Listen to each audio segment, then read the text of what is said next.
দর্শক, যমুনার সামনে অর্থাৎ প্রধান উপদেষ্টার বাসভবনের সামনে এই মুহূর্তে একদম সরকারি কর্মজীবীদের বিক্ষোভ সমাবেশ হচ্ছে।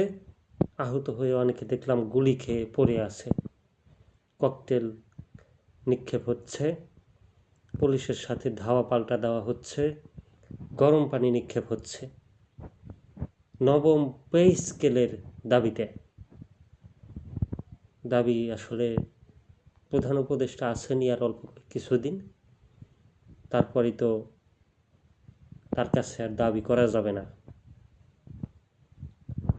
যাই হোক, এই বিষয়টা নিয়ে আর বেশি কথা বলবো না। আমি যেটা বলতে চাই সেটা হচ্ছে, নাসিরউদ্দিন ঢাকার ৮ আসনের নাসিরউদ্দিন পাটোয়ারি, এই নাসিরউদ্দিন পাটোয়ারি যেভাবে ভোট চান উনি, যদি বিজয়ী হতে না পারেন তাহলে কি হবে বলেন তো? ওনার কি অবস্থা হবে?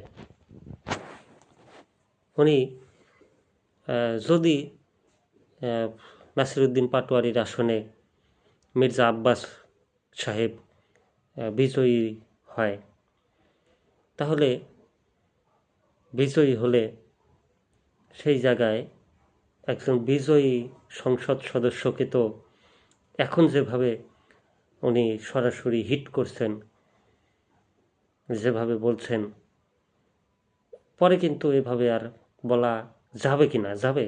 দর্শক, আপনাদের কি মনে হয়?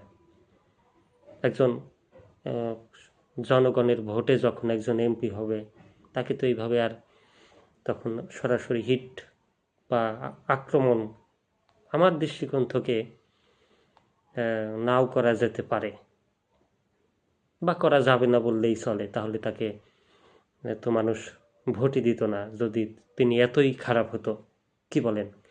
তো যদি বিজয়ী হয়ে যায় মির্জা আব্বাস, তাহলে নাসিরউদ্দিন পাটোয়ারির কি অবস্থা হবে? একটু কমেন্ট করেন আপনারা, একটু জানতে চাই।